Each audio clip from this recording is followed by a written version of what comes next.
মানব জাতি রয়েছে ধ্বংসের মুখে, কারণ পুরুষ জাতি খুব শীঘ্রই শেষ হয়ে যাচ্ছে। নমস্কার, হিস্টাইলজিক্যালের আরো একটি ভিডিওতে আপনাদের সকলকে স্বাগত জানাই। তবে কি এবার সত্যি পৃথিবী থেকে পুরুষ জাতি বিলুপ্ত হয়ে যাবে? কারণ গবেষণা তো এরকম কথাই বলছে। এই পৃথিবী পুরুষ এবং মহিলা দুজনের দ্বারাই চালিত হয়।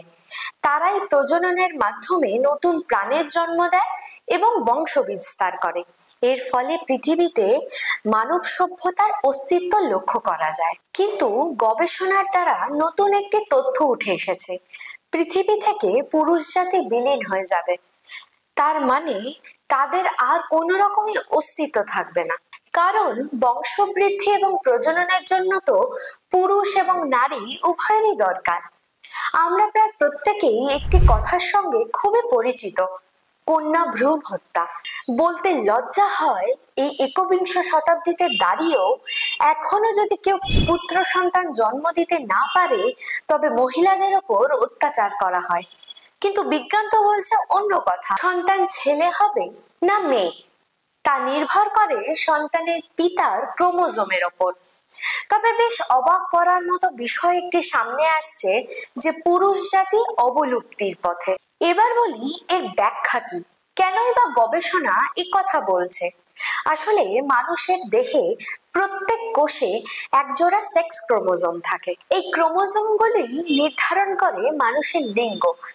মহিলাদের শরীরে দুটোই এক্স ক্রোমোজোম থাকে, অপরদিকে পুরুষের শরীরে একটি এক্স এবং অন্যটি ওয়াই ক্রোমোজোম থাকে। এরপরই মহিলার শরীর থেকে যে ডিম্বাণুর নিষেক ঘটে, সেটি এক্স ক্রোমোজোম বহনকারী না ওয়াই ক্রোমোজোম বহনকারী শুক্রাণুর সঙ্গে মিলিত হচ্ছে, তার উপরেই নির্ভর করে মানুষের লিঙ্গ। সে ছেলে হবে না মেয়ে। কিন্তু এখন গবেষণা বলছে দ্রুত কমছে এই ওয়াই ক্রোমোজোম, যে ওয়াই ক্রোমোজোমের ওপরে নির্ভর করে মানব জাতির বৃদ্ধি। তবে এই ওয়াই ক্রোমোজোম যে হারে কমছে, পৃথিবী পুরুষ শূন্য হওয়ার পথে।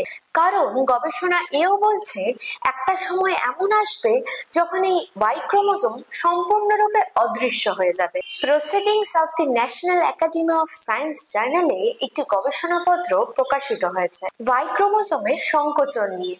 প্রফেসর জেনি গ্রেভস বিষয়টি ব্যাখ্যা করে বলেন, অস্ট্রেলিয়ার একটি স্তন্যপায়ী প্রাণী প্লাটিপাসকে পরীক্ষা করে দেখা গিয়েছে XY একটি সাধারণ জোড় ক্রোমোজোম, যাতে সমান সংখ্যক জিন রয়েছে। এখন মানুষের এক্স ক্রোমোজোমে প্রায় 900টি জিন রয়েছে, আর ওয়াই ক্রোমোজোমে 55টি জিন এবং প্রচুর নন কোডিং ডিএনএ রয়েছে। অর্থাৎ বিগত প্রায় 1660 লক্ষ বছর ধরে ওয়াই ক্রোমোজোমের বাকি জিনগুলি নষ্ট হয়েছে। হিসেব করলে দেখা যায় প্রায় প্রত্যেক 10 লক্ষ বছরে 5টি করে জিন নষ্ট হয়েছে। এইভাবে চলতে থাকলে শেষ 55টি জিন আগামী 110 লক্ষ বছরে শেষ হয়ে যাবে। তখন এই পৃথিবীতে শুধুমাত্র কন্যা সন্তানেরই জন্ম হবে, কারণ ওয়াই ক্রোমোজোম যদি ধীরে ধীরে বিলুপ্তির পথে যেতে শুরু করে, তাহলে আগামী দিনে নারী তার এক্স ক্রোমোজোমের সঙ্গে মিলনের জন্য প্রয়োজনীয় ক্রোমোজোম পাবে না। এমনটা হলে ভবিষ্যতে পৃথিবীতে আর পুরুষের অস্তিত্ব থাকবে না। তবে এত কিছুর মধ্যেও আশার আলো দেখাচ্ছেন প্রফেসর গ্রেভস। তিনি বলেন যে নতুন লিঙ্গ নির্ধারণের জিন উদ্ভাবন হতে পারে। তবে তিনি এর সঙ্গে আরো উল্লেখ করেন, এই নতুন লিঙ্গ নির্ধারণের ব্যাপারটি এতটাও সহজ হবে না। আসলে এই জিনের বিবর্তন এখনো ঠিক নির্দিষ্ট নয়। গবেষকদের সন্দেহ ঠিক এই কারণেই, যদি পৃথিবীর ভিন্ন প্রান্তে জিনের আলাদা আলাদা বিবর্তন হয়, তাহলে কি হবে? ফলস্বরূপ হয়তো আজ থেকে 110 লক্ষ বছরের পর পৃথিবীতে মানুষের অস্তিত্বই খুঁজে পাওয়া যাবে না, কিংবা হয়তো ভিন্ন ভিন্ন প্রজাতির মানুষ দেখতে পাওয়া যাবে। তবে বিজ্ঞানীরা এই বলে আশ্বস্ত করেছেন যে এই বিবর্তন শুরু হতে এখনো অনেক সময় বাকি আছে। আপনাদের যদি এই তথ্যটি ভালো লেগে থাকে, তাহলে এরকম আরো তথ্য জানতে আমাদের চ্যানেলটি অবশ্যই সাবস্ক্রাইব করবেন। ধন্যবাদ।